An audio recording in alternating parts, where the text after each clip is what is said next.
Kidnap ಪ್ರಕರಣಕ್ಕೆ twist ಸಿಗ್ತಾ ಇದೆ. ಕಾಣೆಯಾಗಿದ್ದ 2.5 ವರ್ಷದ ಮಗು ಬೆಂಗಳೂರಿನಲ್ಲಿ ರಕ್ಷಣೆ ಮಾಡಲಾಗಿದೆ. ಹುಣ್ಣಿಮೆಯ ಜಾತ್ರೆಯಲ್ಲಿ ಕಾಣೆಯಾಗಿತ್ತು ಮಗು. ಫೆಬ್ರವರಿ 1ರಂದು ರಂಗನಾಥ ಜಾತ್ರೆಯಲ್ಲಿ ಕಾಣೆಯಾಗಿದ್ದ ಮಗು ತಾತನ ಜೊತೆ ವ್ಯಾಪಾರ ಮಾಡುವುದಕ್ಕೆ ಬಂದಾಗ ಕಿಡ್ನಾಪ್ ಮಾಡಿಬಿಟ್ಟಿದ್ದಾರೆ. ಮಗು ಕಿಡ್ನಾಪ್ ಸುತ್ತ ಅನುಮಾನಗಳು ಮೂಡಿತ್ತು. ಆಂಧ್ರ, ತುಮಕೂರು ಸೇರಿದಂತೆ ಹಲವು ಕಡೆ ಹುಡುಕಾಟವನ್ನು ಮಾಡಲಾಗಿತ್ತು.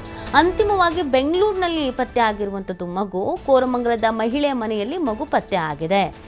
ಏನೇ ಕಿಡ್ನಾಪ್ ಮಾಡಿದ್ರು, ಗಂಡು ಮಗು ಬೇಕು ಅಂತ ಹಂಬಲದಲ್ಲಿ ಇದ್ರಂತೆ. ಅದಕ್ಕೆ ಬೇರೆಯವ್ರ ಮಗುನ ಕಿಡ್ನಾಪ್ ಮಾಡಿರೋದು. ಕೋರಮಂಗಲದ ಶಾಂತಮೇರಿ ಎಂಬಾಕೆಯಿಂದ ಈ ಕೃತ್ಯವನ್ನು ಮಾಡಲಾಗಿದೆ. 2 ಹೆಣ್ಣು ಮಕ್ಕಳಿದ್ರು, ಗಂಡು ಮಗು ಬೇಕು ಅಂತ ಹಂಬಲ ಅಂತೆ. ಶಿರಾದ ತನ್ನ ಸಂಬಂಧಿ ನರಸಯ್ಯ ಜೊತೆ ಕೂಡಿ ಕೃತ್ಯ ಮಾಡಿರೋದು. 2 ಆರೋಪಿಗಳನ್ನು ಬಂಧಿಸಿದ್ದಾರೆ ಶಿರಾ ಪೊಲೀಸರು. 2 ಮಕ್ಕಳಿದ್ದಾರಂತೆ, ಆಲ್ರೆಡಿ ಹೆಣ್ಣು ಮಕ್ಕಳು. ಈಗ ಒಬ್ಬೊಬ್ರು ಮಕ್ಕಳಿಗೆ ಓದಿಸೋದೇ, ಜೀವನ ಕೊಡೋದೇ ಕಷ್ಟ ಅಂತ ಬಾಯ್ ಬಿಡ್ಕೊಳ್ತಾ ಇದ್ದಾರೆ ಎಲ್ಲರೂ. ಇದ್ರ ಮಧ್ಯದಲ್ಲಿ ಇವರಿಗೊಂದು ಗಂಡು ಮಗು ಬೇಕಿತ್ತಂತೆ. ಅದಕ್ಕೆ ಬೇರೆಯವ್ರ ಮಗುನ ಕಿಡ್ನಾಪ್ ಮಾಡಿರೋದು. ಎಂಥ ಕಾಲ ಬಂತು ನೋಡಿ. ಸೊ ಕಿಡ್ನಾಪ್ ಮಾಡಿ ಮನೆಗೆ ತಂದು ಇಟ್ಕೊಂಡಿದ್ರು. ತನಿಖಾ ವೇಳೆ ಗೊತ್ತಾಗಿದೆ.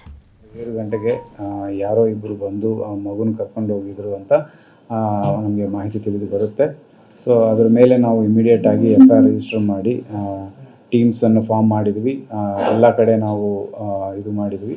ಸೊ ಆದಷ್ಟು ಬೇಗ ನಾವು ಅದು ಸೆಕ್ಯೂರ್ ಮಾಡಬೇಕು ಅಂತ ಇನ್ಸ್ಟ್ರಕ್ಷನ್ಸ್ ಕೊಡುವಾಗ ಸೊ ನಮ್ಮ ಪೊಲೀಸರೆಲ್ಲ ಪತ್ತೆ ಮಾಡಿ ಬ್ಯಾಂಗ್ಳೂರಲ್ಲಿ ಒಬ್ಬ ಲೇಡಿ ಶಾಂತಮೇರಿ ಅನ್ನೋರ ಮನೆಯಲ್ಲಿ ಮಗು ಇದ್ದೆ ಅನ್ನೋದು ಕಂಡು ಬಂದಿದೆ.